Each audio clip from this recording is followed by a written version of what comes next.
want to welcome you all to your Danville City Commission meeting. This is a regular meeting. Today is Monday, August the 12th. The time is 5:30 p.m. I'd like to call the meeting to order. We're going to be led in a moment of prayer by Commissioner Cottle, and then we're going to be led in the Pledge of Allegiance. Is it Michael Minji? Minji? Mingy, right? Well, somebody up here volunteered you to say the Pledge of Allegiance to the flag. Somebody to my right, by the way, right? Okay, so Commissioner Cottle? Yes, sir. Thank you, Mayor. Pray with me, please, if you would like. Heavenly Father, we thank you again for the opportunity to gather here as neighbors and to discuss the needs and desires of the city and its citizens. We ask that you temper our behavior and we act in a way that would be pleasing to you. We ask for peace throughout the earth, and we also pray for our soldiers and first responders. We ask this in your name. Amen. Thank you, sir. Brother Michael? That's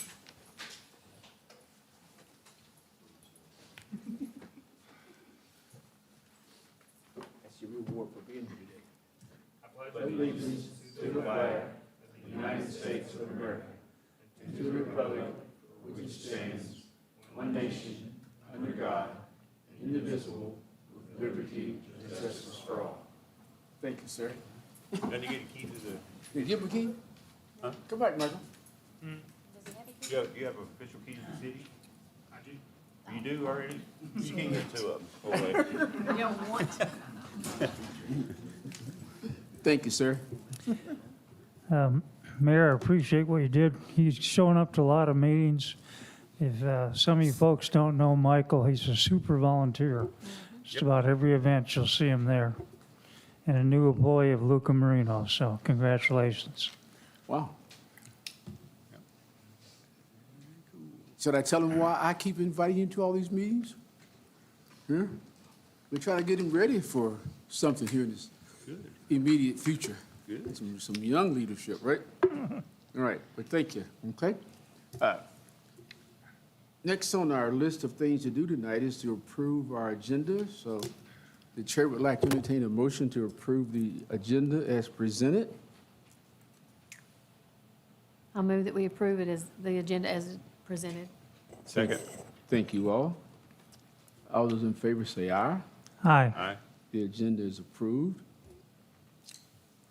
Next, we have our first opportunity to hear from the public.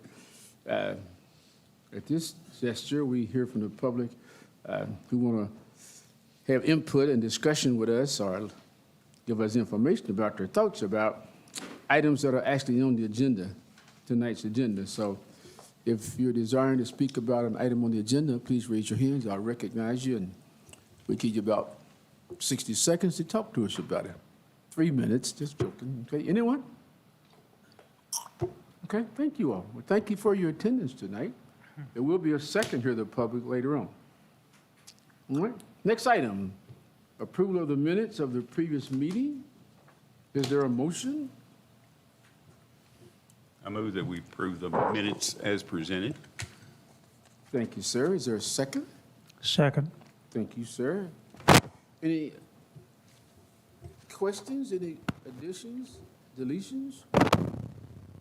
Hearing none, the chair would call for the question. All those in favor of approving the minutes, say aye. Hi. Aye. Those opposed likewise, motion carries. Thank you all. Next item is a zoning ordinance amendment, a recommendation from the planning and zoning chairperson. Michaela. Keep on, Michaela. Yeah. Oh. What's that? Oh, agenda. Okay, yes, sir. I shared mine with you. I would share mine with her.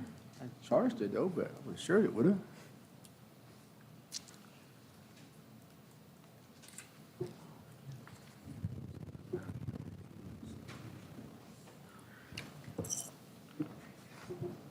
Thank you very much. Thank you, ma'am. Michaela, since I messed your name on up. Yes, ma'am. No problem.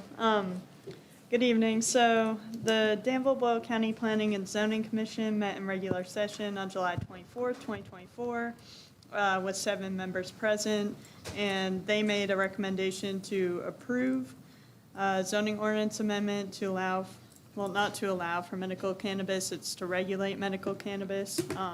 The allowance of it is in the legislative body's court, of course.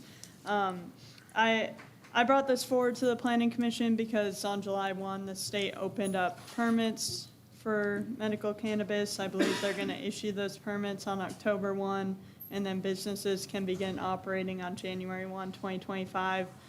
So I wanted to make sure that we had some regulations in place regarding where those businesses should be operating and how they should operate from the planning and zoning end.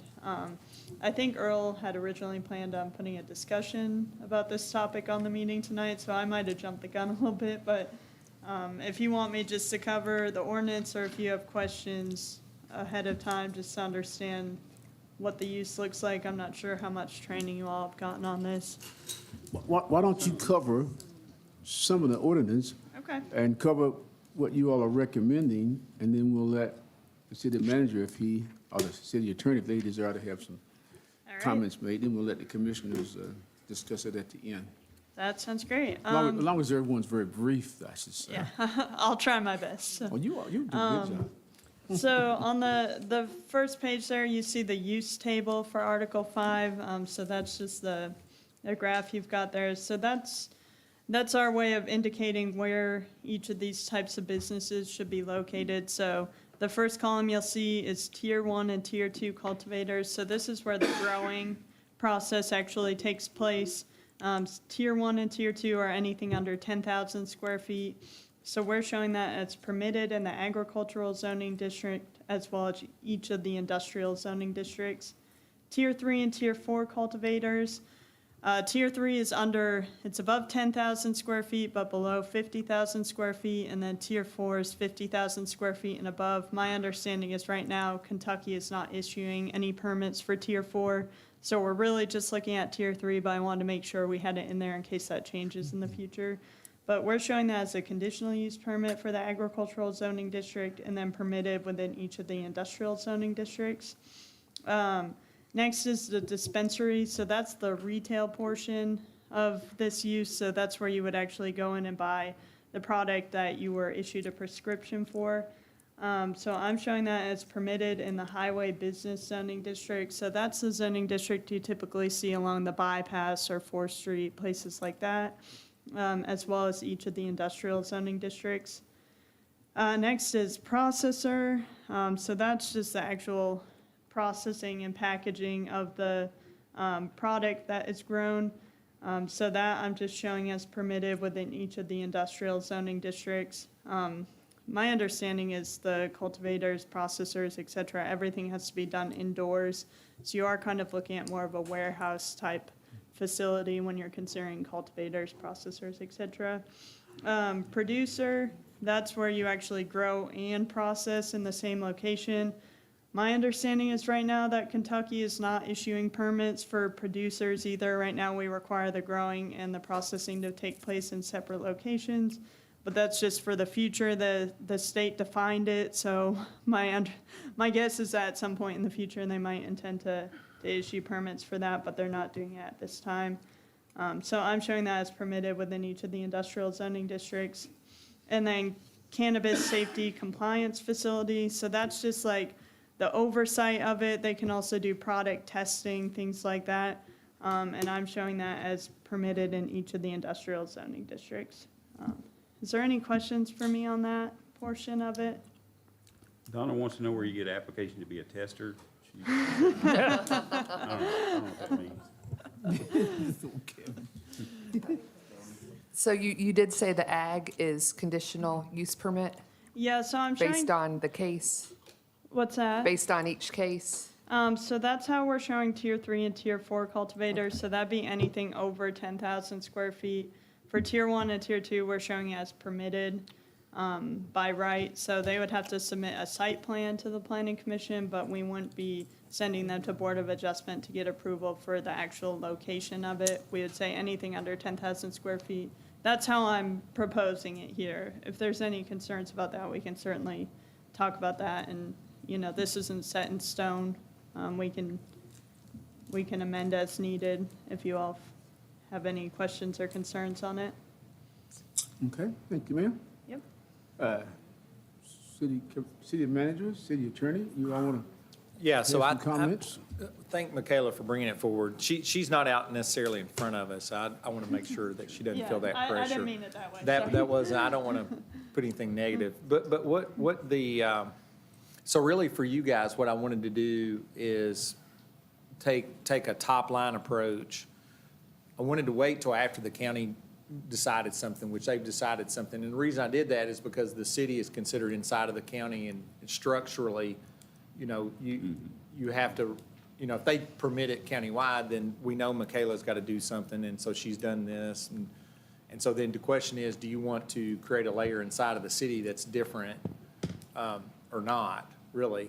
And then if depending on how you view that, then really the core question that you got to begin to resolve then is the land use, which they have a baseline recommendation that's in the table, which is thoughtful, and it's the industrial uses and applications are properly aligned in an industrial zone. And then really the only core question when as we've gone to different things throughout the state, given that she's got this ready for, and you've probably looked at it by now, is really just where you allow a dispensary in terms of land use inside of the city. If you go back to the original question, assuming you're going to permit it in the city, if you don't want to prohibit it in the city and you want to allow it in the city, then is the highway business the correct place for a dispensary?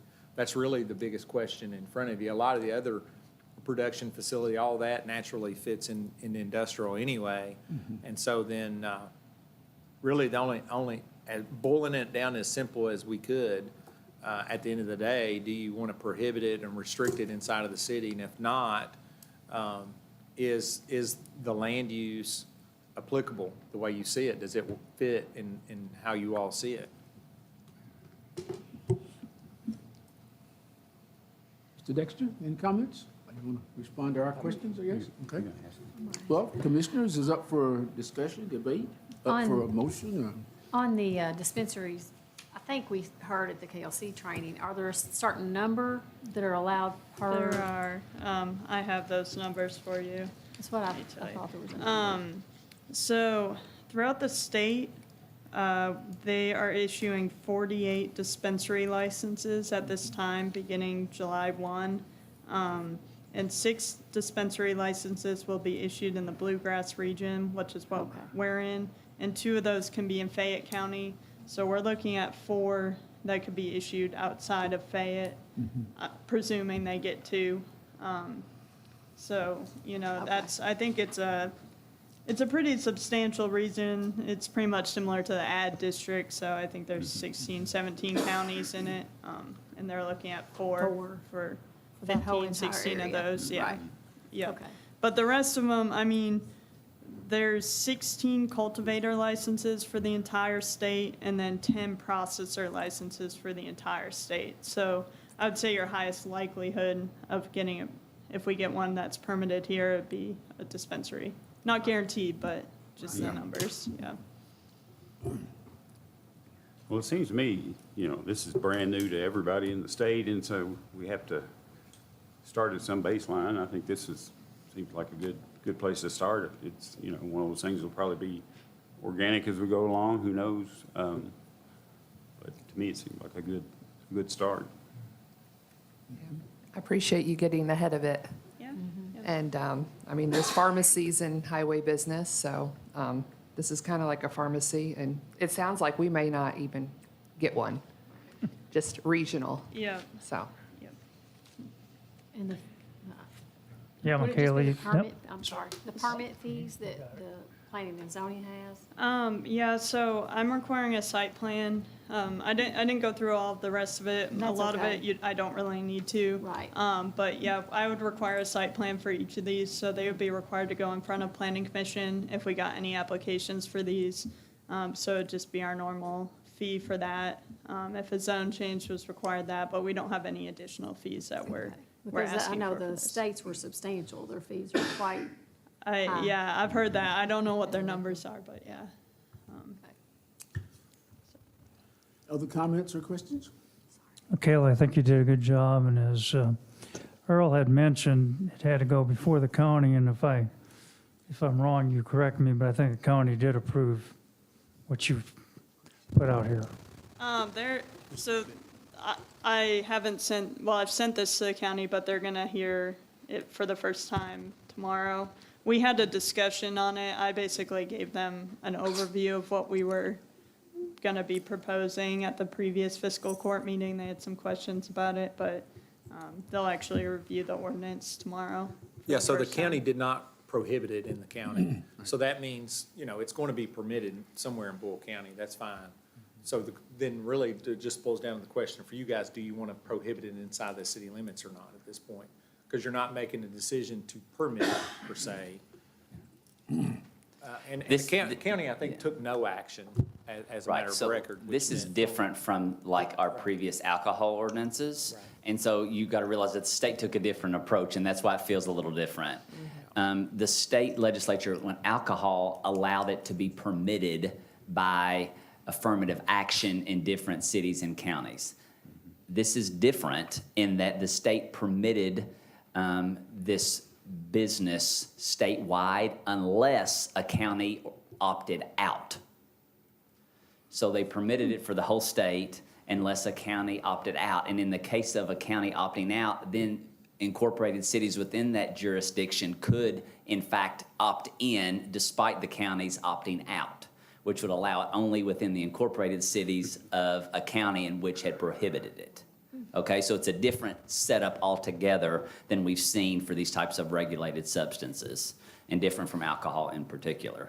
So the county, to be clear, took no action to prohibit it within Boyle County, meaning it's permitted by right. And therefore, the city and county, through planning and zoning, are incumbent to determine what zoning districts it is appropriate to take place in, which is what Michaela has presented to you. Yes. Good.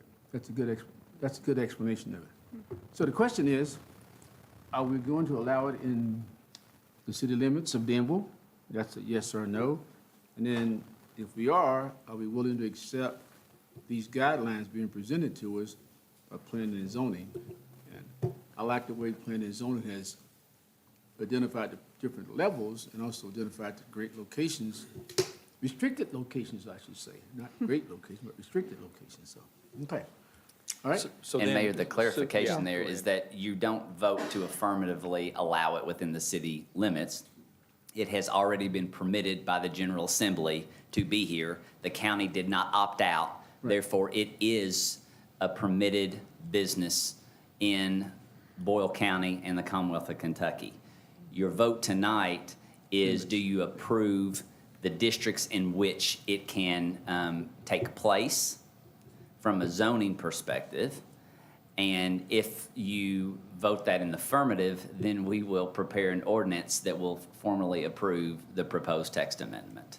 So you're not voting for or against the sale of cannabis in the city of Danville. You're voting in favor of the proposed districts in which it can take place.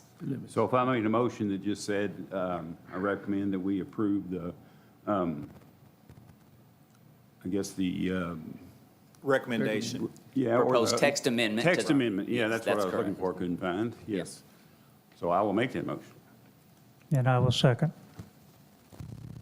I have more questions. Okay, so you said there's a site plan for all levels? Yes. Is that regardless of size? Because I was thinking under so many square feet, a building did not need a site plan. Yep, that's currently the case for industrial, it's under 50,000 square feet. For commercial, it's under 10,000 square feet for our site plan process. With other specific types of applications, for instance, cell towers, things like that, we have required site plans. We did the same thing for our solar ordinance amendment, so it's not atypical in this zoning ordinance. So I thought it was appropriate with this being a newer use that we're still trying to understand how it's gonna look and function, that we bring them all before planning commission. If we find that it is becoming a little bit of a burden on businesses in the future, that's always something we can look at, but that's how I wrote it up for this. Yeah. I'm glad to hear that. I just wanted to make sure a small building was not going to be exempt. So Yeah. that's wonderful. I'm glad that this use will require a site plan. Yep. Thank you. Other questions? I did have one more comment then. If the ordinance, if you're accepting the text amendment, the way the statute reads, it does give you an opportunity to enact an ordinance that, although it can't conflict with the chapter, says that you can regulate the time, place, and manner of the operation. And so to what extent do you want us to do a deep dive into those aspects of the business? Do you want it to be during, how would you conceive of what that language would look like?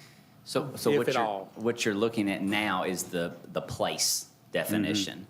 So if you'll remember, and I'm sorry to keep on harkening our previous alcohol discussions, but it's the best frame of reference. There were a lot of cities that restricted them, if you remember, to certain times, sales to a certain time of day and specific days of the week, and they were prohibited at other times and days of the week. So you, under this statute, you would be permitted to go that extra step if you so desired. That's not what's being recommended or proposed in the zoning ordinance, but I think the city manager just pointed out that you would in fact have a right to extend another level of regulation regarding the time and days on which these businesses could operate. But that's not what's being proposed. Yeah. I think that before you would today. be a city ordinance. It would be a separate city ordinance, from correct. what we're looking at here. Okay. So that's do you not rec- today. You don't have to answer that question today, but I do want to make sure that we ask it, and so that you all begin to think about whether or not that's something that, and you can always go back and do that later, Right. too. And that's the kind of thing, frankly, that you as elected officials would need to bring up at a meeting to say, we want to restrict it in some affirmative way. Staff probably wouldn't make that recommendation to you at first blush, just because there's been no probably reason to do so. But if you felt strongly about having a time restriction on the sale of this substance, then you could in fact bring that up at a meeting. So I think that's kind of like just a point of order for you to know that it is your right as an elected body to do so. Okay. Other questions or comments? We have a motion and a second, and so we'll call for the question. All those in favor of passing the recommendation as presented, say aye. Aye. Aye. Those opposed, motion carries. Kayla, you have the next item. I think I have the next two, so I'm just gonna get comfortable up here, but. Watch out now. Did you Okay. want to read it, or? Yes, ma'am. Me go? Okay. So this is for a zoning ordinance amendment recommendation for gravel parking areas. The planning commission met in regular session on July 24th and made a recommendation of approval for this text amendment to remove an impractical barrier to certain business activities. So this is something that Josh Morgan and I worked on together. We've had some issues with the way our ordinance was previously written, so this is a fairly minor amendment, but we've had some businesses that have had some issues with it. So right now, our gravel parking areas are only permitted in industrial zoning districts and only as an alternative parking surface for like heavy trucks and equipment. So if there's an industrial business that for some reason has, heavy trucks and equipment as part of their operation, or if they're parking those trucks there, we allow for gravel parking areas on the side or rear of the building. They still have to meet all our landscaping requirements, but we also require that they be curb and guttered and that all travel ways be paved. And so that's the two items that we're really trying to change with this amendment, is to remove that curb and gutter requirement. Josh can talk about it better than me, but we don't really feel that it accomplishes what we're trying to accomplish. When you're trying to put curb and gutter on gravel, it doesn't really work that great, and it's really just become making it not economically feasible for businesses to be able to do that, as well as paving travel ways. The intent of this ordinance was to allow for trucks and heavy equipment to park on this surface without degrading that pavement and having to have the expense of repaving it constantly. So those are the two things we're looking at. So it's a fairly minor amendment, but is there any questions on that? So is this just in industrial Yep, areas? it'd just be in industrial Okay. zoning districts, and it couldn't apply for employee parking, anything like that. It's just for trucks and heavy equipment, and it'd have to be on the side or rear of the building. Josh, you have any comments? No, I think the other small change we were making is that it had a line in there that it could be waived by the Public Works Director or his or her designee, and I'm not sure why that ended up in there. And Michaela and I talked about it. There's really no situation where, as Rick as the Public Works Director or me as city engineer, we really care what someone does on their private property from a, I don't know, like, that seemed like a planning and zoning thing that didn't need to come through us for approval or anyway. So we made that, we were asking to take that out as well. But yeah, it made it completely infeasible for someone to do this. And like we were talking about the curb and gutter. The last thing you want to do on gravel is collect water into a single stream, and that's what curb does. Water will run up against that curb and concentrate it and will tear the gravel up. So it's actually a poor design as well from an engineering standpoint. So it didn't really make a lot of sense to us. Okay. And Michaela, while you're at the podium, since these questions have come up from time to time before the commission, is there any other zoning classification in which gravel parking lots are permitted by right? No.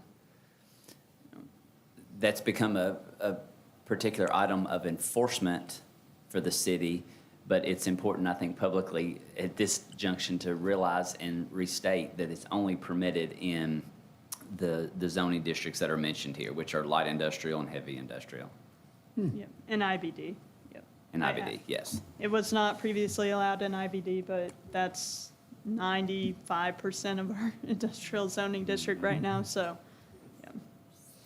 Okay. We need a motion on this proposal? You do, and then again, as with the previous item, a formal ordinance will be drafted for your consideration for a first and second reading after an affirmative vote tonight. Is there a motion? I'll move to approve the Planning Commission's recommendation of the accepting the zoning ordinance amendment about gravel parking. Thank you, ma'am. Is there a second?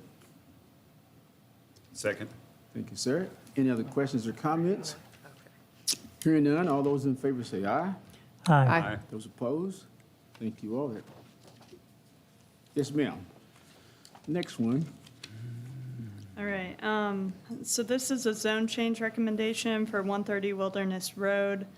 The Planning Commission also heard this on July 24th, with all members recommending approval to rezone 0.28 acres located at 130 Wilderness Road from two-family residential RM2 to central business.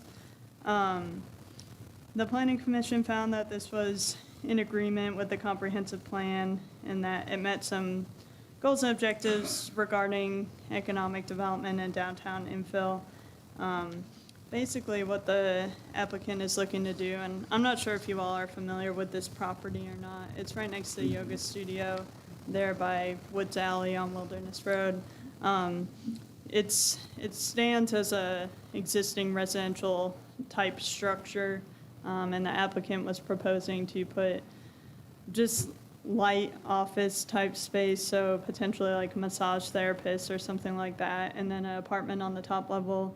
He is showing parking in the rear, so we wouldn't be generating any off-street parking from this use, even though our central business district does not require parking requirements. But that's really all I had on this, unless you guys want me to go through it more, or if you have any questions.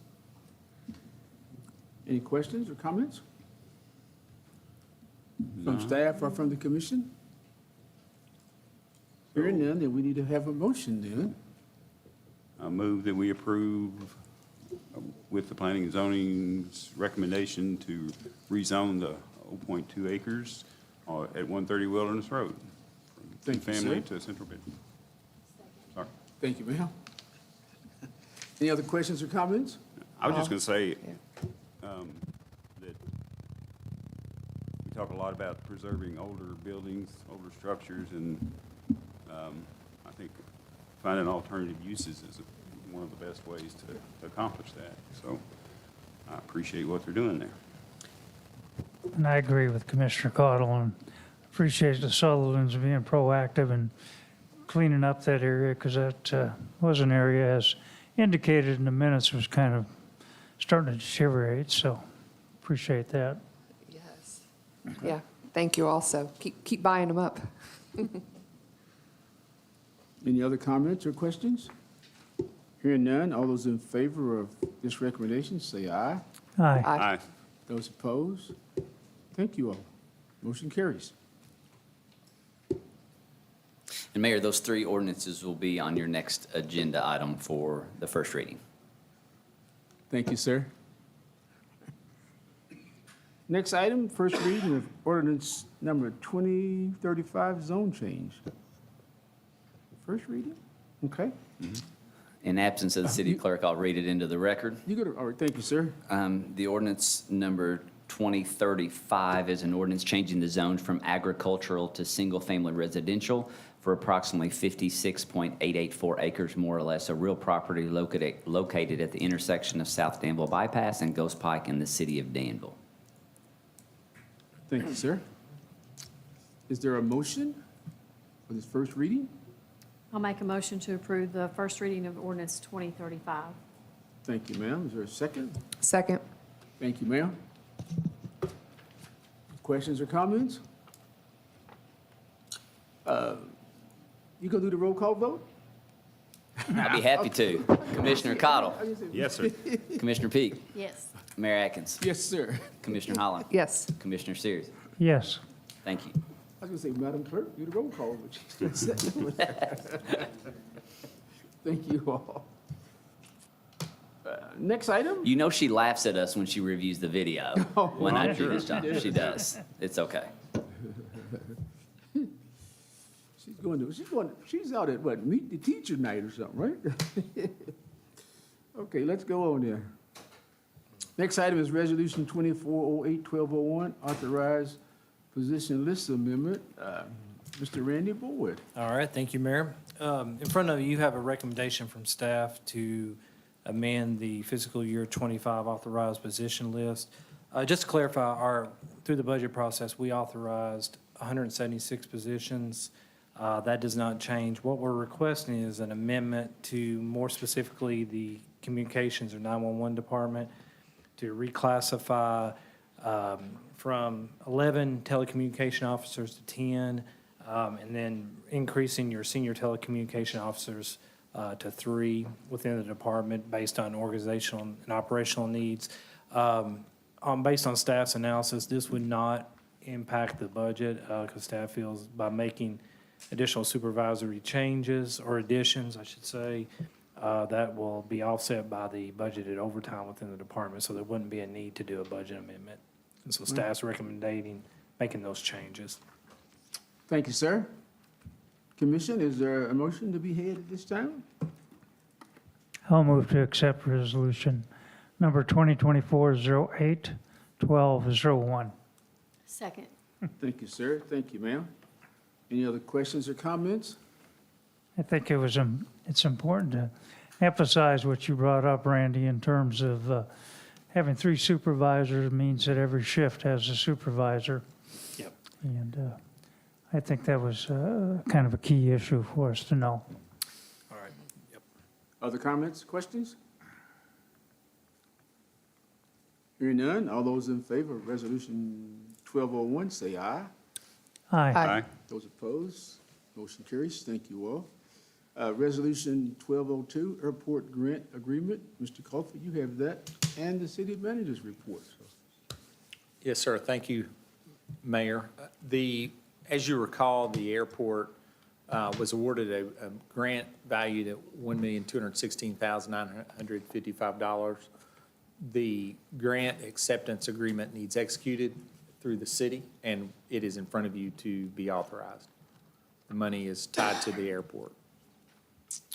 All right. So is there a motion to accept this airport grant? I'll I'll make a motion to approve Resolution 2024-08-1202. Thank you, ma'am. Is there a Second. Did you did not, did you state what this grant's gonna be used for the public, for you to hear that?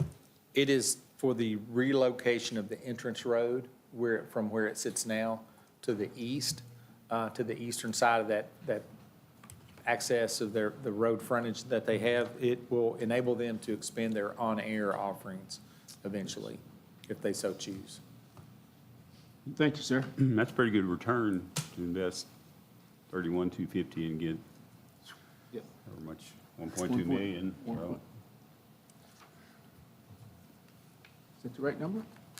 Okay. Do we have a motion? yeah, we We already already. We already have one? Okay, and then second, all right. Donna and Yeah. Rick. Yep, Yeah. Yeah. Donna and then Kevin. Kevin, Yep. Kevin beat Rick. I thought it was Rick. I didn't know. it was It's all right, I'm Lee. It's sorry. tough when it's your first time, I understand. All right, Ms. Lee, all right.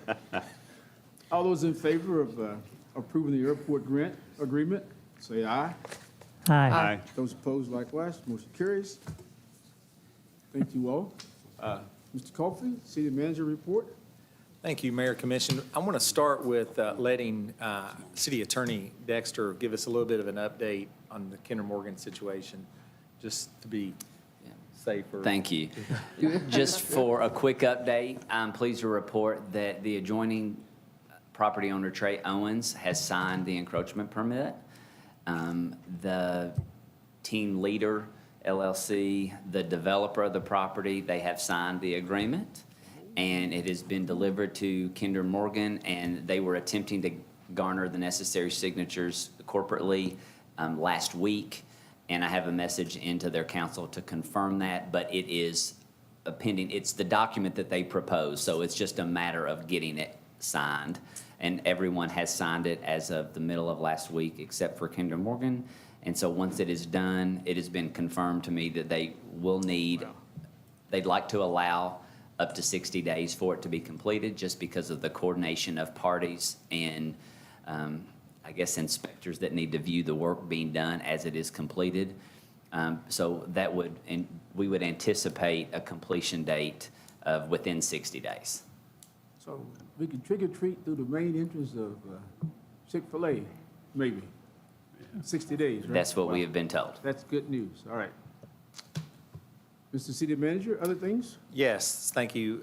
Would like to point out that the 14th is the first day of school in our community, so if you're on the roads, please be aware. Traffic is going to be significantly higher for a few days especially. There's a car show in Millennium Park on the 24th, the AMVETS. So we wanted to highlight that as an opportunity, and also the commission meeting, next meeting is the 26th. We don't have any other particular dates in August other than just those. The thing I would like to highlight is down in the property tax rate discussion. Tonight would have been the meeting where we would typically have the property tax rate ordinance for the upcoming year. So remember, during the budget process, there was some discussion about the compensating rate and the 4%, both being lower than the property tax rates. That was based on some random assumptions that we were making, Lee and I'll invite her to speak up, but that the assessments would be aligned, well, the assessments come in much higher than what we were talking about system-wide, not much higher, but higher than what we were projecting during the budget process. And so then DLG changed their spreadsheet a little bit visually. So we had a call with KLC this afternoon, trying to make sure that Lee and I were interpreting the spreadsheet correctly. Nothing major on that side. We just wanted to be clear with each other. But it does look like that the compensating rate is lower. Like we had talked about during the budget process, the 4% will be higher than the current rate. So we wouldn't advise taking that because our revenue came in a little stronger because of the assessments. So long story short, we didn't want to generate necessarily more revenue than you all intended.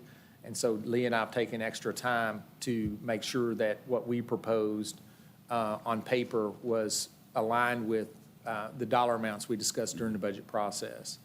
And so saying that, I think our recommendation as of this afternoon is adjusting back to just doing the compensating rate, which is basically the flat revenue requirement or amount that we often take. That does produce a lower property tax rate for the public at large, and we will have that discussion available. We will probably have to do a special call meeting because the answer that we were getting is so late before tonight. So if it would have came last week, we would have had some sort of recommendation on the agenda for tonight. We didn't really get clarity in our heads till today. And so we will have to draft the recommendation and try to plug that into a couple of meetings this month, one being the August 26th meeting. And so we'll follow up with you on that now that we have clarification. And we just want to make sure that if you have an immediate question on that, you're welcome to ask it. I know that's probably confusing a little bit, but it's strictly because so many things change. Our assessments came in a little higher than we projected, produced a little bit stronger revenue than we projected originally, which is fine. Like, we always tend to be real conservative on our revenue projections. At the same time, DLG spreadsheet was a little bit different, so I think we've arrived at a conclusion that we need to recommend just taking the compensating rate and moving on. So we will have that prepared soon. If you would like to talk about that further, we're more than willing to talk about it at length. And just to add in, when we were doing the projection for the budget process, we were comparing, for instance, to for tax year '22, and our compensating rate, when we took that, dropped about 1/10 of a cent, because it's based on, the cents over $100. When we redid the calculation for this year, it did not drop 1/10, it dropped by 2/100. So because the assessments were that, at the rates they were from last year to this year, it does change a lot versus our projection. So unfortunately, the projection that we had wasn't accurate in the 4% rate. However, I think it's a positive overall. Okay, thank you all. Any questions about that from the commission? City manager, you want to continue? That's really all I have that's worthy of significant. I think I footnoted the other things. Then want to make sure if y'all have any questions. Okay. Thank you, sir. You all, any other questions for the city manager? Hearing none, we'll move right into the city, move right into hear the public, the second opportunity to hear from the public tonight. We will listen to your presentations of 3 minutes or less. You may talk about things that are not on the agenda to us at this point. Is there anyone desiring to speak to the commission tonight? Okay, hearing none and seeing none, let's go right into commissioner comments. Are there any commissioner comments tonight? A lot of thank yous, I hope, but any commissioner comments? Come on, where are you going?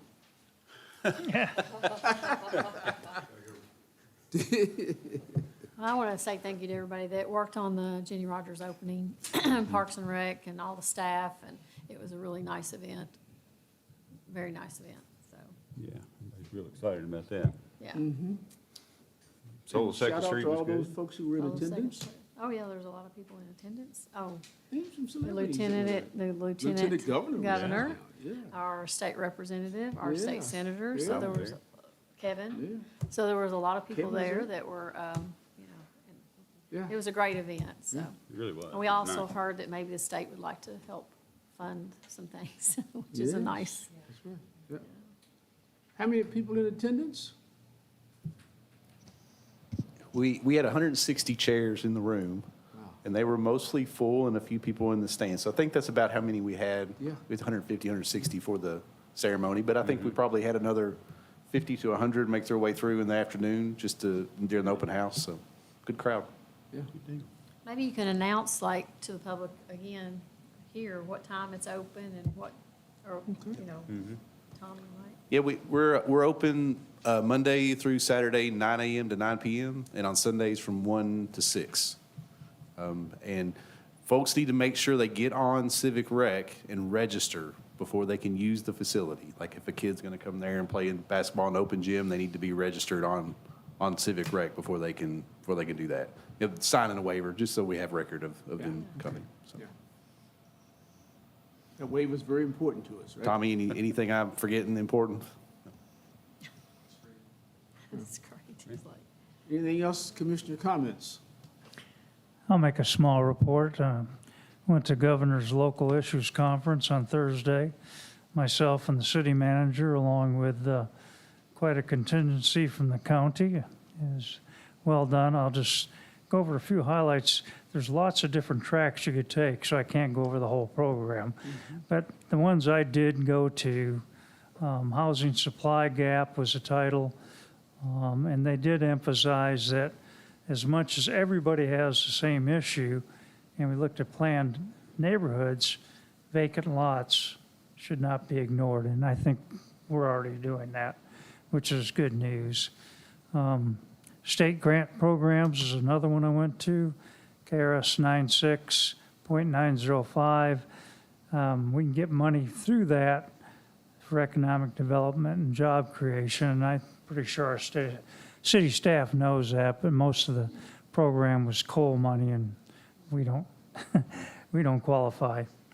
Governor's Luncheon, myself and Earl got a picture with Governor Bashir, and one of my employees said, "Hey, I saw you on TV." So that was pretty cool. Moving to the afternoon, special purpose government entity compliance. They gave us handouts, and best I can tell, all of ours are doing their thing correctly. Building bridges, I only have 2 left. Building bridges was very, very interesting, and this is a program that has started and moving across the state, where a group from Frankfurt comes in to the jails and starts to prepare people to leave jail. And they don't do it themselves. They just find out what the needs of that person is and tell them where they can find that kind of thing. So last week, they got to Boyle County. And what it includes is the Boyle County Jailer, Sheriff's Department, County Attorney, BCTC, and Workforce Development. So it sounds very exciting so far, and they're proud of themselves. They've had 100% of people that they've prepared to go out, get a job, and stay with it. So they're looking at everything from it could be substance abuse to just, gosh, I need a money for a car, I need money for rent, or can't get started, so let's look for those sources.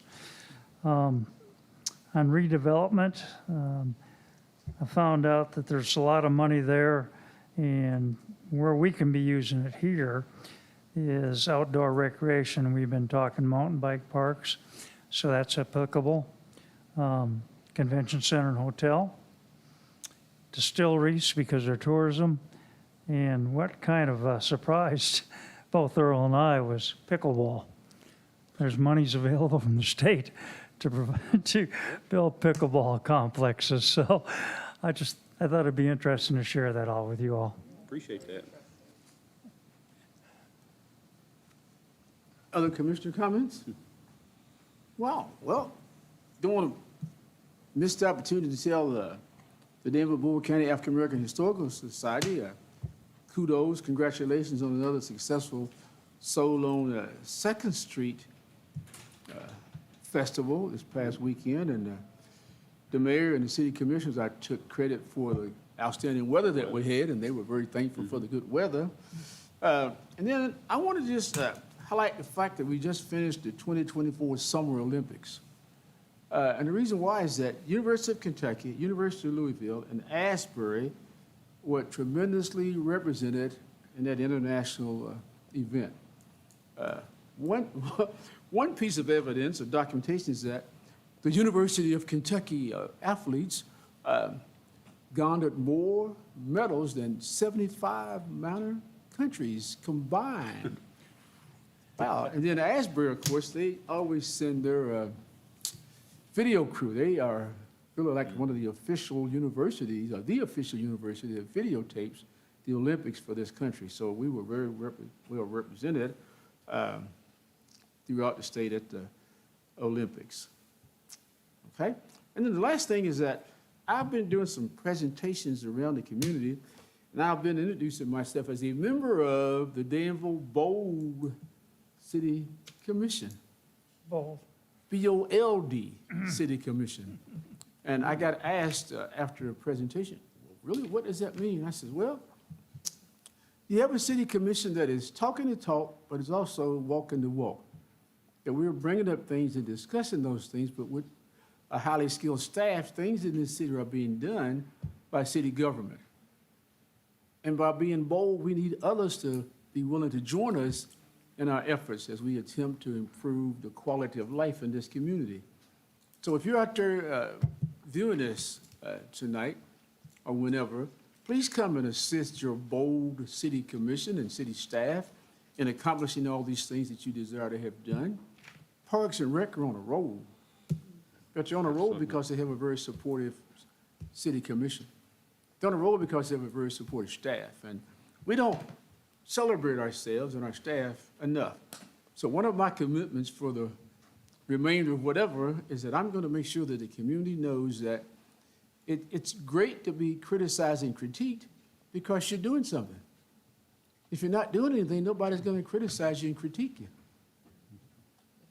You understand that message, I pray? Okay. That's my sermon for today. So welcome to the membership of the Bold City Commission, because we're about getting some things done. But it's because we have a very highly skilled staff. And those who were there last Friday got a real good taste of that. And those who were at the Soul on 2nd Street events, you can't do things in this town without having city staff and the city commission involved in it. You know, our donation to the Soul on 2nd Street, to the Denver African American Historical Society, should be celebrated because they request funds and we give them funds. They request a sign be posted and we put a sign up. They require and need extra police protection and security. And guess what? They get it. So my task to you, city managers, is that I am very proud to be working with the city and the things that you guys get accomplished. We're going to make sure we celebrate those things and announce those things everywhere we go. So thank you all for that. Any other commissioner comments? I've been selling that. Nobody's giving me the money yet, but I've been selling it, okay? All right. Let's go on then. Payment of the bills is the next item. Is there a motion to pay the bill list as presented? I move that we approve the bill list in the amount of $1,638,165.40. Whoa. Is there a second? Second. Any questions, additions, or deletions? Hearing none, then all those in favor of paying our bills say yes. Hey, Aye. Yeah. Aye. Yes. Aye, I'm sorry. Those opposed, likewise. That's a bold action in itself, to be paying a $1.6 million payment of bills for just 1 month. Wow. Next item, 2024-08-1203, the opioid settlement agreement. Ms. Compton? As you all are aware, there have been several different settlements from opioid distributors and producers over the last couple years that have resulted in the city receiving some opioid settlement funds. There is a ongoing settlement with Kroger, and this agreement allows us to participate in their settlement and receive an allocated portion of those settlement funds, similar to the other agreements that we have participated in. We have received, I meant to put that on there, over the last year, 2 years, we have about 100, 120,000-ish currently in opioid settlement funds. We just received over the last 2 weeks or so, the fiscal year 24-25 allocation from several of the distributors that we hadn't before, in total about $80,000. So it's hard to budget for those funds. They're also extremely restricted in use. We haven't spent any opioid funds to date. We need to do city staff will need to provide you guys in the near future a recommendation on current year. There's not a requirement of when you have to spend it. The requirements are strictly on how they are spent. They have to be directly tied to opioid abatement in some form or fashion. They can't be opioid adjacent. So there are a lot of restrictions on how we spend them, but not when or anything of that nature. So currently, this agreement just allows us to participate in the Kroger settlement. Thank you, ma'am. Any questions or comments? Do we need a motion? to accept Yes. this settlement agreement? I move to accept resolution number 2024-08-1203. Thank you, sir. Is there a second? Second. Any other questions or comments? As a matter of record, we have created a separate checking account, or in the process of doing that now, for the opioid funds, setting those fully aside and isolated from other funds. That was Lee's recommendation. We agreed with it, which I think is smart. At some point, so like she's saying, we don't really fully understand what that balance will become. And so there will be, as we get into later this year, over the next, 6-8 months, we'll start to discuss what do we do with those funds? And so we're waiting and seeing as funds and settlements start to continue to roll in, so that we understand how much money that you're having to deal with. And those settlements are currently projected to be, some of them are 15, 20 years. So you only get, a few of them will send it in 5-year increments. Some of them are year increments. It just depends on the particular settlement. But, it may be that there is an idea you all have that, or an idea that staff comes up with that is best for 2 or 3 years down the road when a larger portion has accumulated, or it may be that you want to contribute smaller amounts more frequently.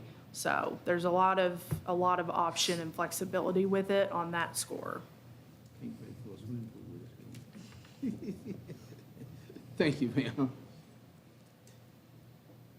We do have a motion, so all those in favor? I do have a motion. Do we have a motion? We do have a motion. So all those in favor say aye. Aye. Aye. Those opposed? I was running through my mind a couple of thoughts about how to spend the money, but I realized none of them will be legal, so I can't say them out loud. Let's go on. Bill, you still have the next one, Ms. Compton, for the budget book presentation? Yes, so I'm gonna start off with 2 asterisks. Number 1, our goal is for next year to get this at 6:30. It's very, as you guys have seen, to do an actual budget book, it's very large. We had done a sort of compilation of one a couple years ago. And this one, with the assistance of several other people other than myself, I personally think looks fantastic. Second asterisk is the debt section was forgotten, so I'm going to add that in before I post it to the website. So that should go up sometime tomorrow. So you guys, you can write draft on the top of yours. And I do want to thank Melanie while she's not here. She did a lot of pre-work on this before she left us for a period. I also want to shout out to Josh's assistant, Miranda, because she took a huge hand in helping with the aesthetics of this, which is not my strong suit, believe it or not. And She put in a lot of time and effort on it, and I appreciate that a lot, and I appreciate Josh allowing her to spend time on it. We just wanted to give you guys a copy of the budget book as it is. It'll be on our website, like I said, after I get that updated tomorrow. It includes your brief discussion on your form of government, an introduction to who the city commissioners currently are, a little bit about the city demographics, things like that, some just information that we think is valuable for the context of a budget, including, the strategic work plan you all worked through in 2023 and 24, the tax rates, what the budget process is. There's a budget message in there from Earl. The budget itself, we also have included kind of a description of what fund accounting is, because it's a little different than other types of accounting. Your budget analysis, the detail, your compensation plan, your authorized positions, your capital, that we've, for the current year that's budgeted, and then the 10-year unapproved planned items from staff, and then that asterisk that's invisible down there, the debt section that will be added in. So it's a big book. It's 190-some pages. There's a lot that goes into making one of these. So next year, we're hoping, we commit to having it done on time, but we want to do a little bit better of a job each year that we do it. Thank you, ma'am. I appreciate all of your work. It's great to see it, and I think it'll be beneficial to the public. I have a question, though. On the taxes, Absolutely. does this reflect? So we did not include upcoming taxes, I right? didn't- Because they weren't passed at that point in time, and so if you actually do get one out on 6/30, you wouldn't have that available anyway, because our assessments don't come out until after that. Right. So the taxes are history, whereas the budget is projection for the future. So we could probably make that a little bit more clear. The big thing for me is just creating a record, like we'll often go back and look at it, but you get a full picture of the things that are steering the expenditures this year. The basis for the revenue, the basis for some of those key aspects of expenditures and things like that. So if you look at this, so understanding that we want this to be a snapshot for 20 years from now, someone to look back at, they did a terrific job. Total credit to Lee and Melanie and the other staff, Miranda and et cetera. But and I know Lee's staff helped her quite a bit. So then the question I would have then too is, if there's something missing that you think that needs to be documented for prosperity's sake, please tell us. We'll include that certainly next year if we don't get it in this year, as you get questions and that kind of thing. I think Thank you, it's, staff, for the Yep. presentation and for the content. Yeah, I'll make, And Commissioner Carlo, did you Sir? get the word the other day? What's that? The test is gonna be the 26th of August on the book? Yeah. All right. I've been studying day and night. That's the And read- it's not multiple choice, it's essay format. Well, see, I opened it and then you got this scarecrow on page 3. So I stopped. I can't get past it. I think it's well done and Yeah. probably not stated, but certainly you all may have been thinking about it. It's a great tool for economic development or recruiting. It shows Well, what's going on. And that's kind of a lot of the cities that or that at least I would like to emulate from a, like, accounting and reporting standpoint. That's kind of a minimum standard that they have. So we're not quite up to some of those folks that have a staff of, 15 or 20 working on it every year, but we're, making some progress. Yeah, yeah. Well, thank you. Let's move along then. Marshall Carey, you have the next 5 items? 08, 12, 04, 5, 6, 7, and 8. Watch this, you're gonna roll tonight, aren't you?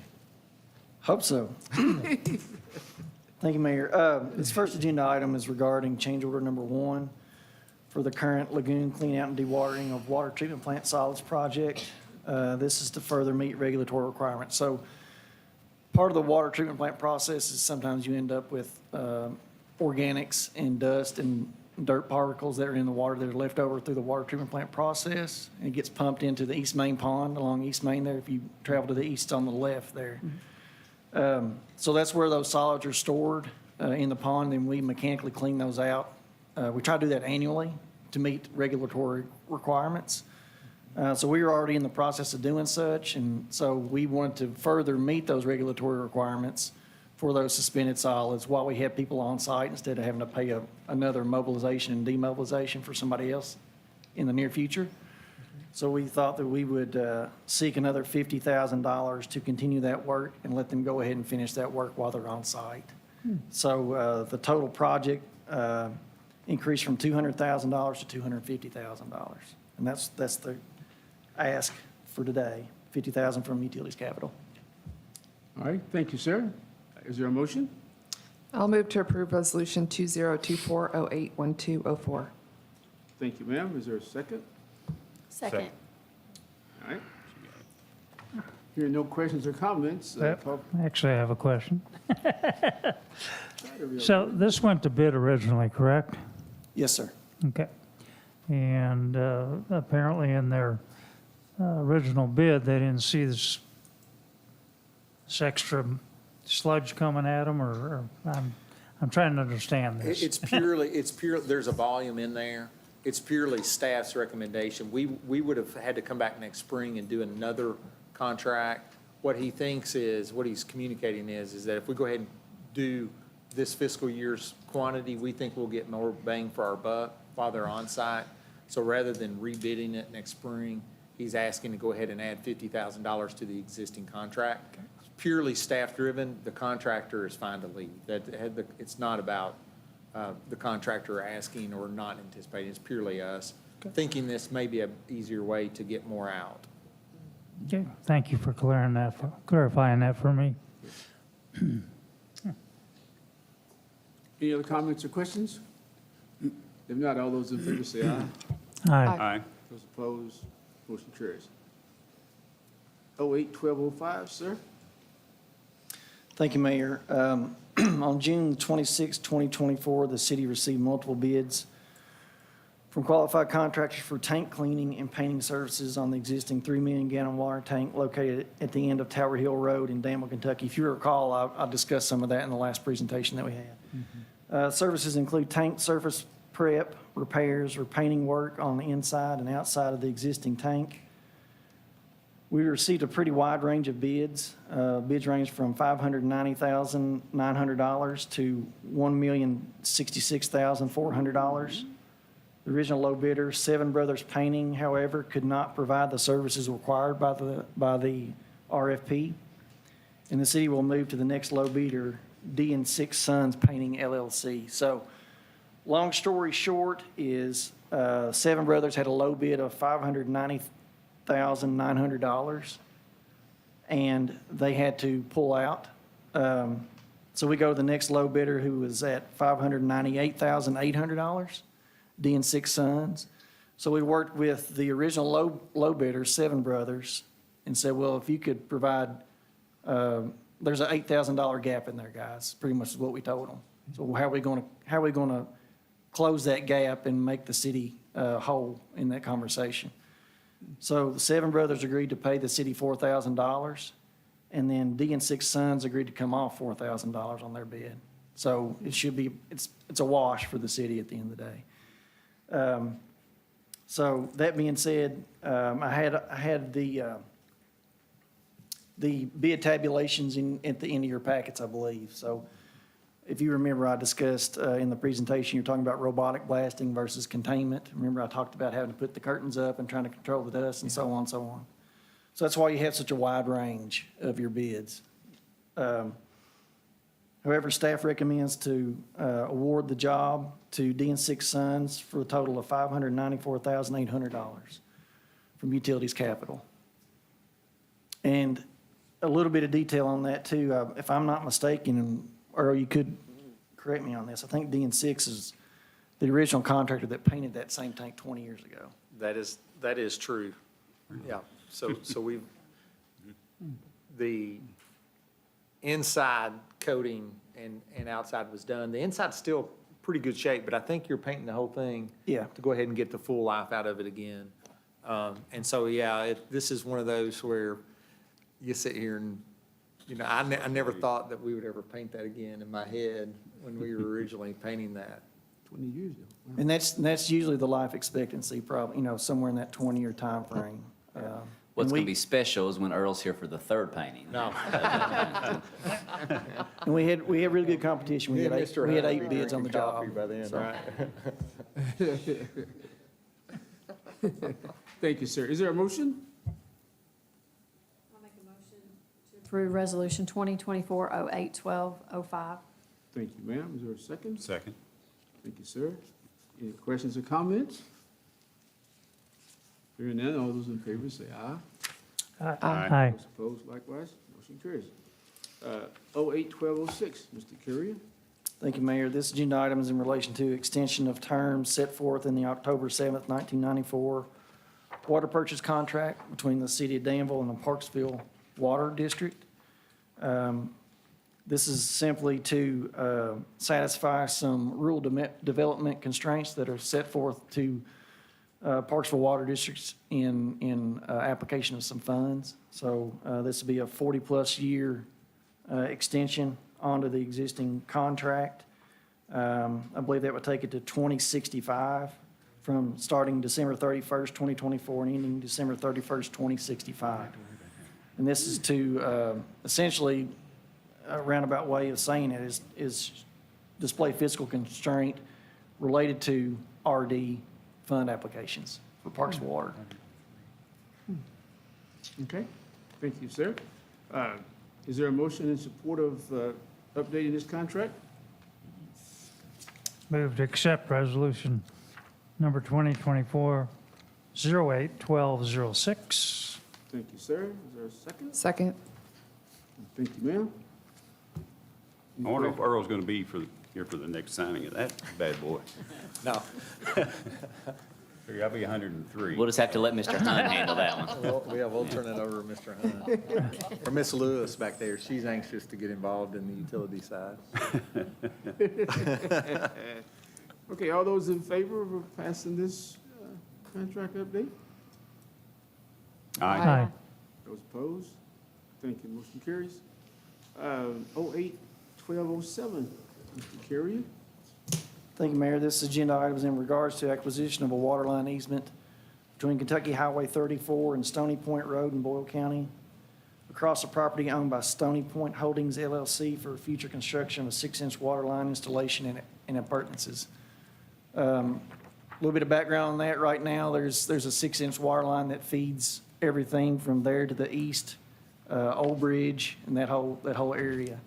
So in efforts to make sure we have some system redundancy in there, we want to replace an aging line in that area. We're going to cut across a property, and thankfully, the property owner is willing to do that for us.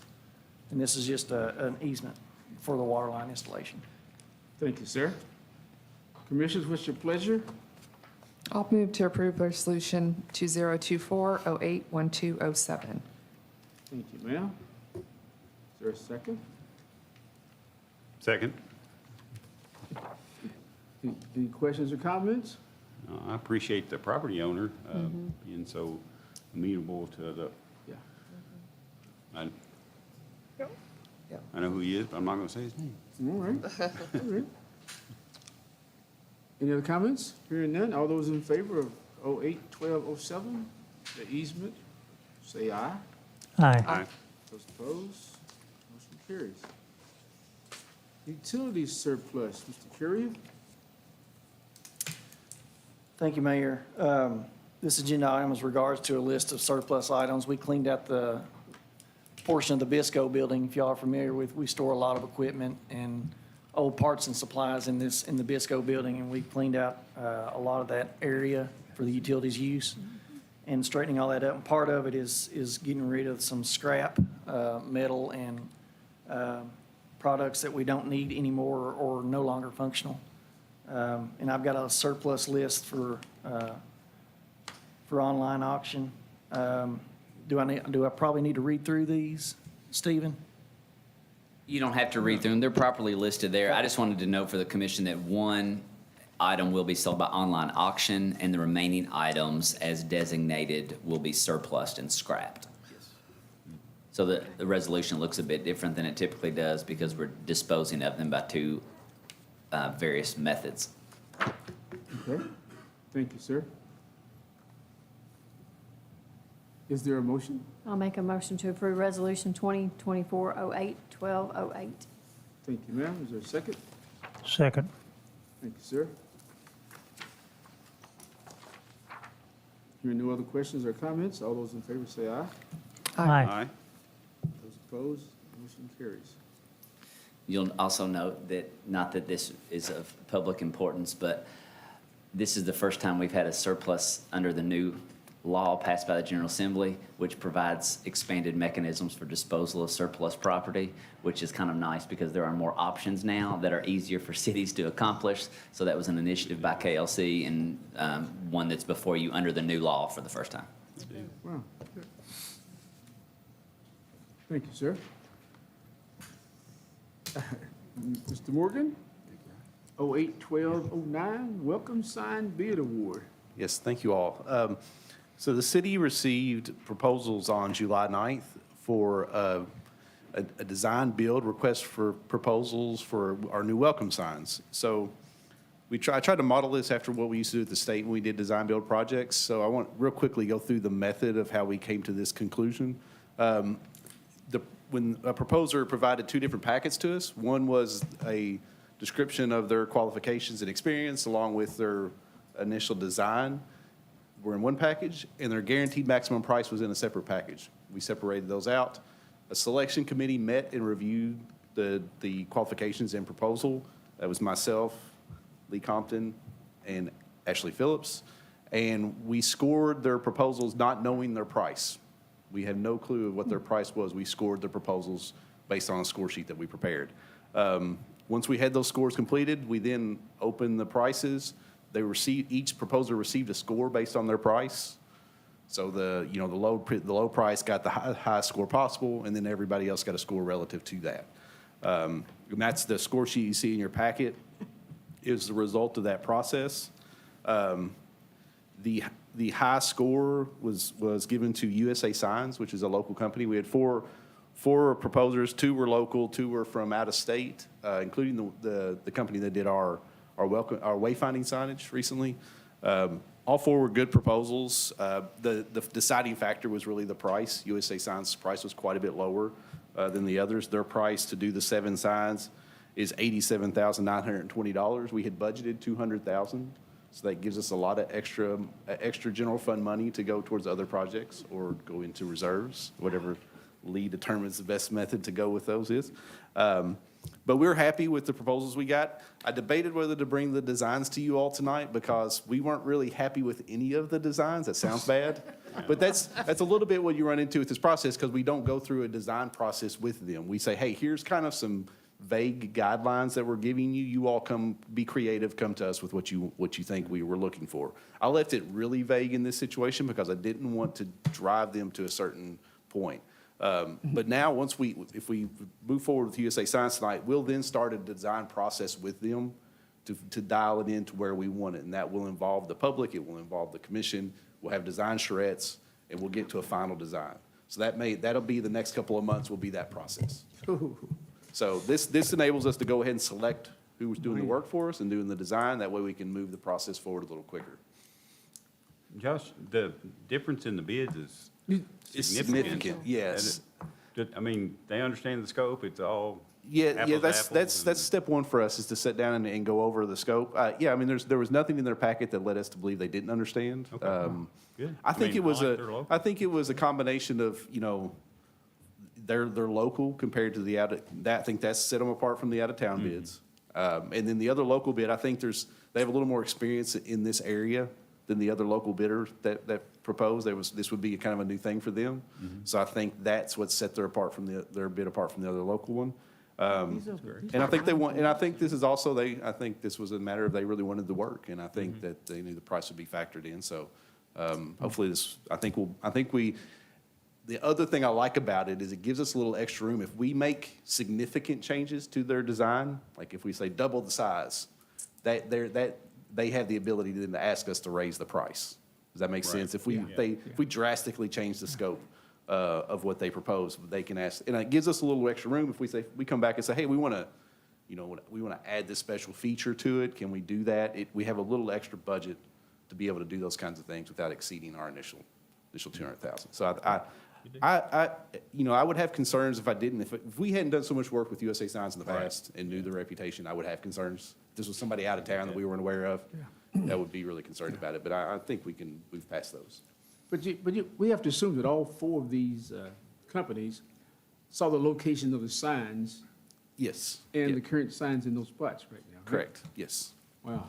I'm like Kevin, I was like, what? But Yeah, didn't USA Signs just do the new Millennium Park sign too? So we think that they have in their minds, I think, I would argue, they feel like they probably have a good temperature for what the community would accept too, so. And they, For and, us, huh? Yeah. Great. and they're also, they're planning to reuse the existing stone bases, which I think that's another feature that saved them That's good. quite a bit of money on their bid, compared to a couple other ones. Yeah, I think, I think we're in a good spot here with what they're proposing and what we're gonna be able to do. I didn't want to get in a situation like we got into with the welcome signs, where the design got dragged out a really long time. Because we were doing it in a vacuum without knowing what the actual construction methods would be. This enables us to work with the installer directly as we finalize the design. That way we know the impact of the decisions we're making. That's what I really like about design build projects and why I thought this would be a good route for this project. Yeah, and again, you all will be ultimately approving that, since this was not, there's no scope that you're fully approving right now. So this, you will be asked to weigh in on the design in this process. Yes, there'll be a final design approval. Yep, like I said, the public will do a public involvement, we'll do commission involvement, we'll get everyone involved. Wow, it's just, it's, I'll move for approval. Resolution number 2024-08-1209. thank you, sir. Your second? Second? Thank you, sir. Well, I just think it's a great process. And people are looking for an update on this project, and so we have one now that says we're moving forward, so that's great. Other questions or comments on this bid award? Hearing none, the chair will entertain a motion to approve as presented. Already got it. Yeah, Who we're made ready it? to vote. Who made the motion? I did. He made the motion? Oh, well, okay, all right. Sorry about that. All those in favor, say aye. Aye. Those opposed? I guess our motions tonight have to be more than lip movement, huh? Watch out, Commissioner Siri. Would I be allowed to ask Josh about a stop sign? Okay, because we've been kind of waiting for the stop signs at the corner of like First Baptist and Constitution Square for a while. Yeah, I've been meeting with staff out there, we've been doing some elevation survey. I don't want to mess the drainage up, is really what has me concerned there. I want to make sure we get the drainage right, and I also want to make sure those ramps that when we redo them, they meet ADA requirements.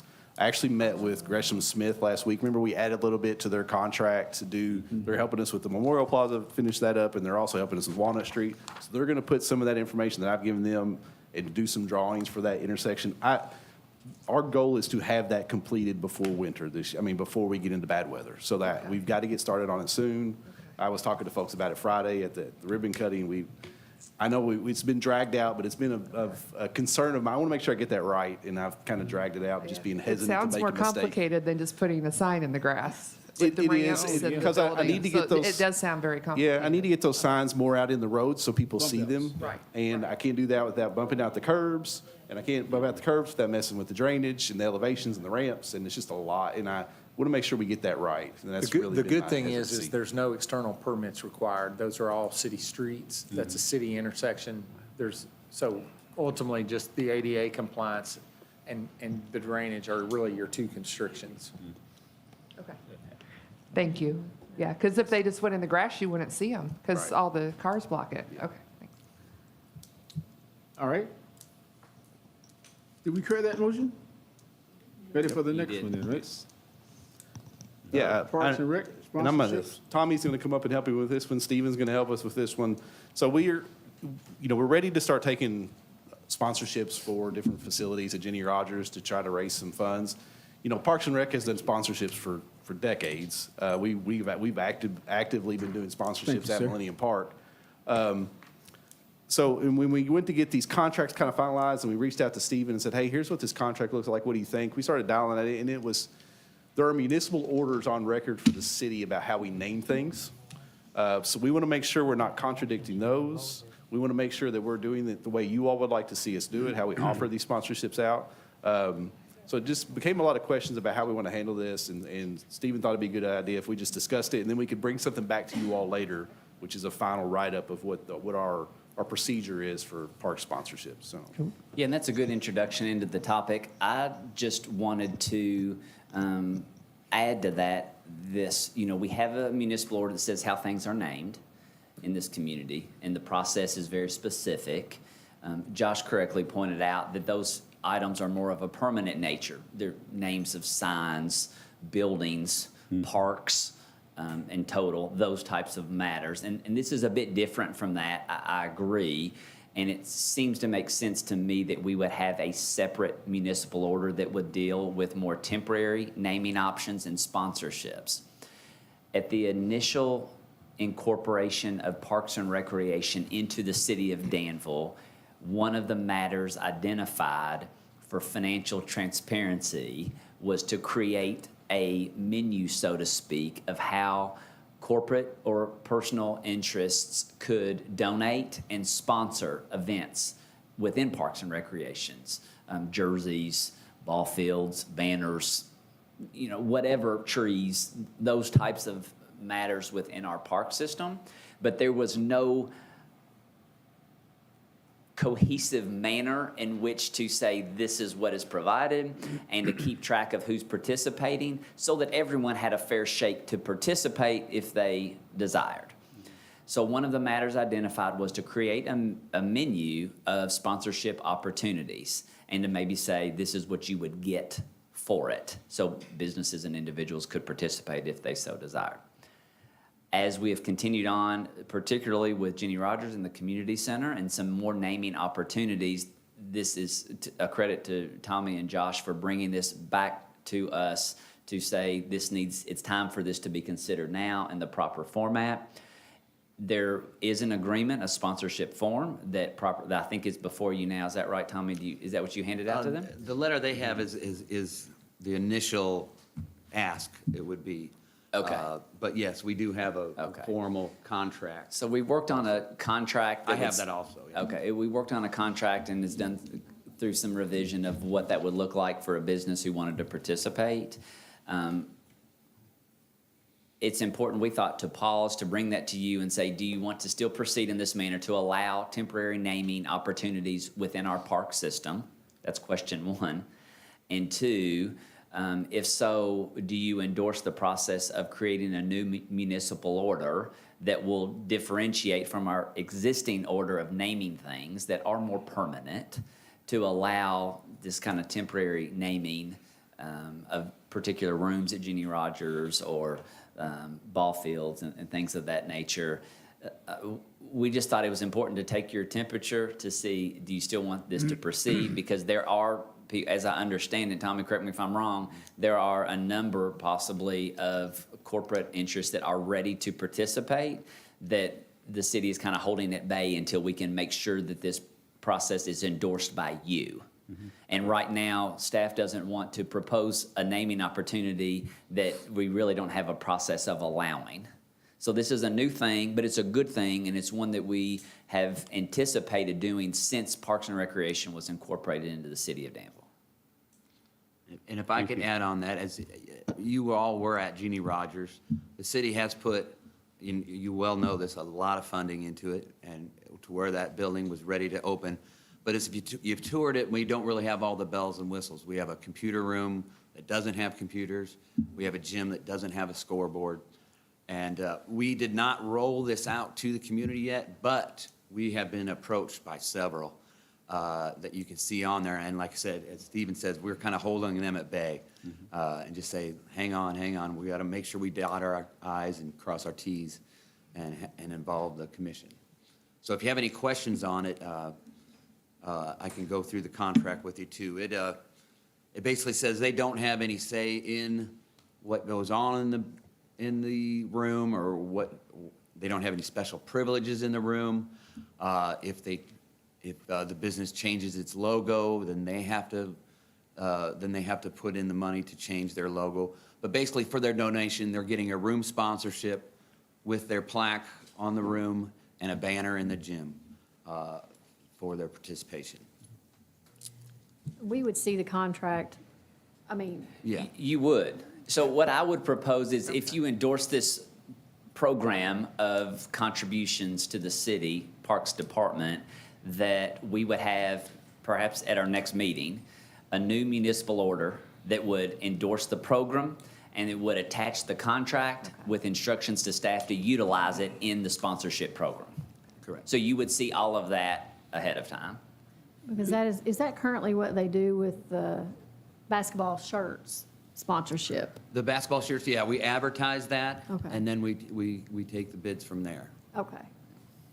I think it's a good thing because it creates community and for just the overall economic development side and all those things, when people visit, that's an important aspect of it. So I would encourage you to consider creating and allowing the opportunity for sponsorship.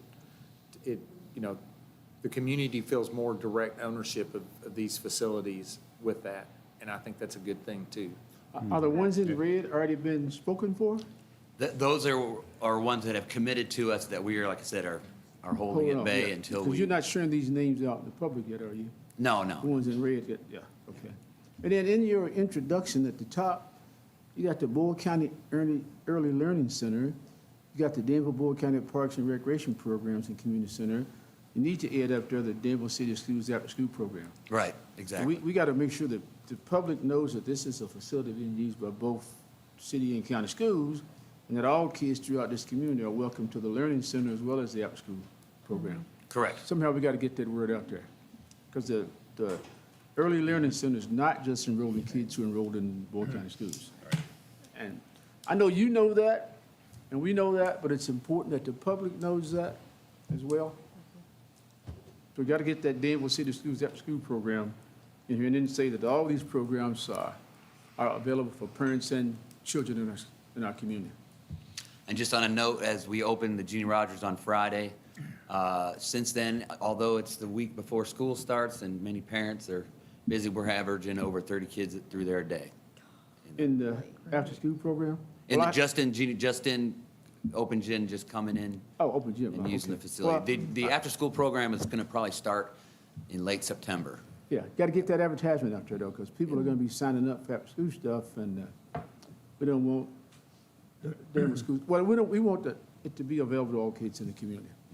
That's best I know how to say it. So what we're proposing is at the next meeting, we bring all this to you for action on it. Okay. Is that I'm Yep. in favor of is that. that what you, Thank you. basically what we're looking at? Yes. Yeah. And then I got another question, though. The cafeteria, 5,000, the cafeteria room, 5,000. Oh, you already got a name, that one. I was gonna say, we put those two together and get more than one sponsorship at the $10,000 level or whatever. Okay. You already got one semi-committed, I guess. Okay, I don't have any problems with this at all. I think if it goes well, oh, I do have another problem, though. The 10 years is my question, my issue. Thank you. Same question Yeah, I I think had. that's too low. That come up as a standard. Yeah, what Well, is- it's kind of what we kind of just decided on granted, 5,000 is a lot of money, but in a situation like this, it seemed right for about 10 years. Yeah. And I'm going to interject, even though they didn't ask me, for what what my understanding is of the funds that are going to the objects that we would be purchasing with those sponsorship funds, Yeah. 10 years is probably pushing it on things like computers, right? Yeah. Who has a Yeah. 10-year-old computer that's in good Yeah. working order, maybe if you're a single use of it. So I think 10 years gives the entity a good value for their contribution, and it may be that in future years, for a larger contribution, maybe you get a longer period of time versus a shorter. But I think that's a good starting point, Yeah, is yeah. my opinion. To me, for $5,000, 5 years is plenty. Is this one contribution for that amount of time? It's one contribution, they're allowed to pay it quarterly over that one first year, so. Okay. So it's I mean, I 10 know years. this is dramatically different, but like the Yum Center, for instance. Right. You know, I know that's an annual contribution of X amount of dollars for a 5-year period. Right. And I know, but typically, you know, these are the good and this is why it's before the body, right? Sure, To discuss these types of things. But what is an appropriate amount of time? And I think probably annual for something like the community center is probably too soon. It's not the Yum Center, but however, in the event that, 10 years is also a long time. The and I rapper, understand. the rapper Pitbull just rented the Florida International Stadium for 5 years. Of course, he was a little bit higher in his cost, but his contract was 5 years. His was like $1.2 million or something. And I will interject, if you do change your mind about the contributions of like, okay, well, this person, if they do a $25,000 contribution, you say, okay, well, they can do $5,000 per year for 5 years, that does impact your revenue. So there are accounting differences with that, whereas if you structure it like that, you do not get to account for all of that revenue year one. That is future revenue. And so that is just a consideration that's not in the grand scheme of the city's finances at this point a large factor, but it is a factor, especially if, fingers crossed, one day somebody does want to give us $1.5 million.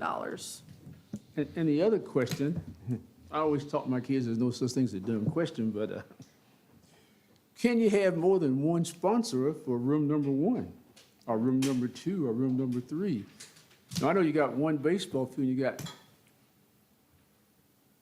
how many boards around it for $500 a board? There are a lot of different ways to do this. I don't mean to, I'm just trying to make you all think about there are different ways to do this. But $5,000 for 10 years, to me, that's, Well, this commissioner agrees with you, Mayor, and I really like the setup. I love it. yeah. I think we ought to consider 5 years. That's me. You all weigh in Yep. instead of 10. Yep.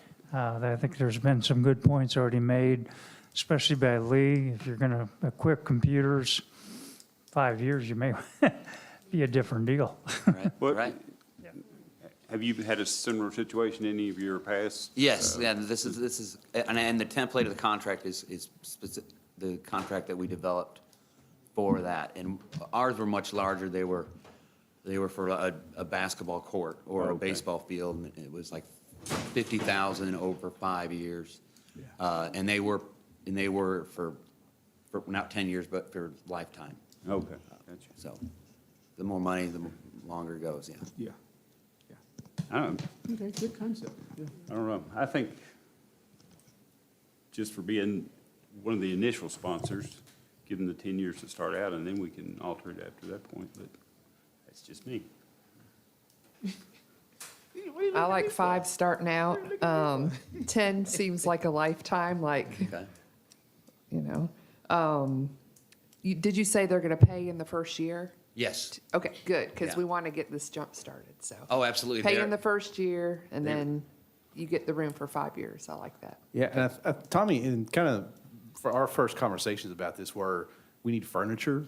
Right. Furniture lasts about 10 years, $5,000 will probably furnish the room. Let's just do $5,000 and we'll do it again in 10 years. I think was kind of the simple, Right. my simple version of trying to pay for furniture. So we probably oversimplified it, and then we got a lot of furniture given to us. Right. So then that leads to some of this money's going to go towards more, more technology-based stuff, I think. Technology is. So I think maybe that does change the math here. now that we've Well, actually sat and talked my about it. guess is too, in just being in the profession of negotiation, my thing is you can always go up, it's harder to go down. If you start at 5 and perceive that that's a problem with donors, then you could always come back to the commission saying we're meeting resistance. But you can never start at 10 and then come back down. So, and if a corporate entity is interested in purchasing a room for $5,000 in 5 years, that sounds pretty good, off the plate.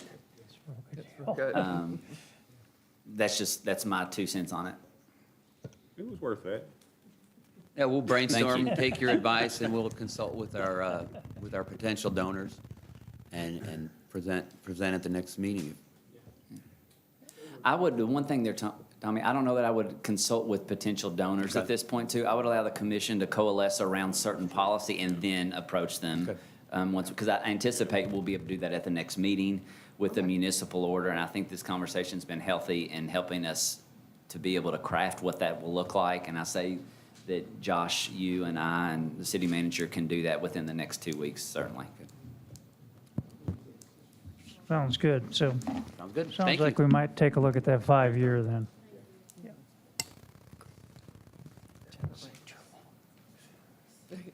Whoa, wait. That does conclude our our scheduled agenda. Wow.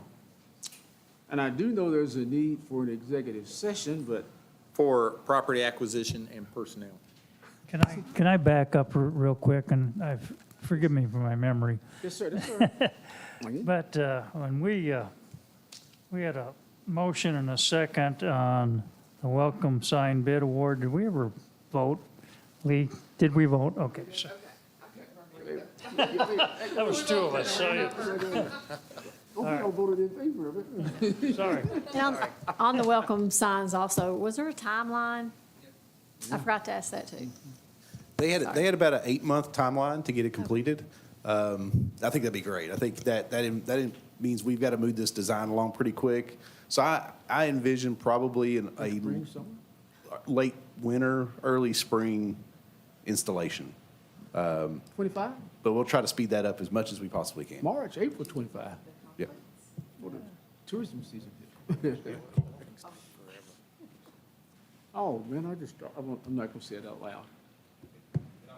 And I'll say that all 4 proposals had this pretty much the identical timelines. They all had Oh, 8 to 9 months for their timelines. okay. We did not have a motion for executive session, did we? Lack of a motion. Making we- executive session space over there. Property acquisition and personnel. I tried to get out of it. I make a motion to go into executive session to discuss personnel matter pursuant to KRS 618101F, and to go into executive session for a motion, for potential real property acquisition for which publicity at present stage might or would be likely to affect the value per KRS 618101B. Thank you, ma'am. Is there a second? Second? All those in favor, say aye. Aye. Those opposed, say likewise. Aye. Okay, you go.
Well, all those in favor, say aye. Aye. We're back in regular session.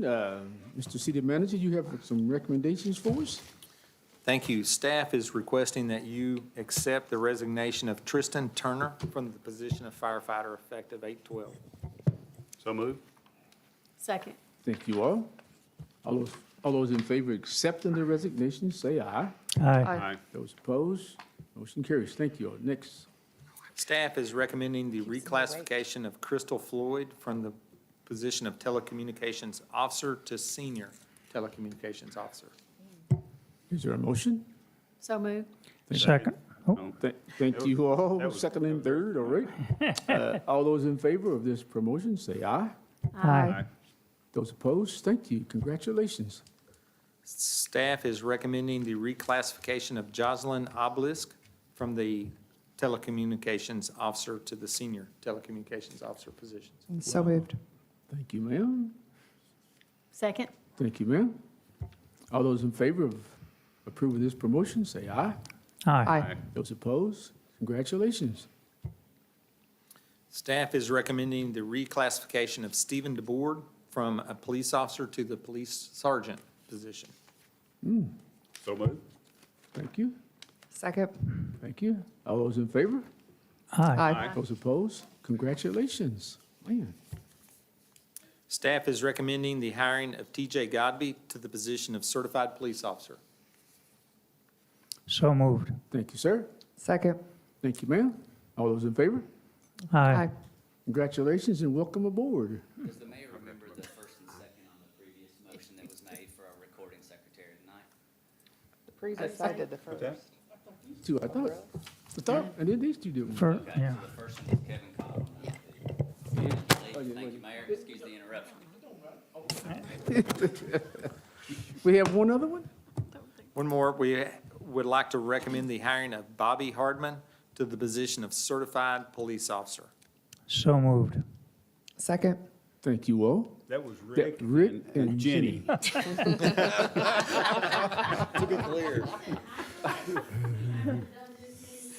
That's right, yes, ma'am, that's right, that's right. That is Oh, wait, all those in favor? usually have one. I, All those, Aye. those Aye. opposed?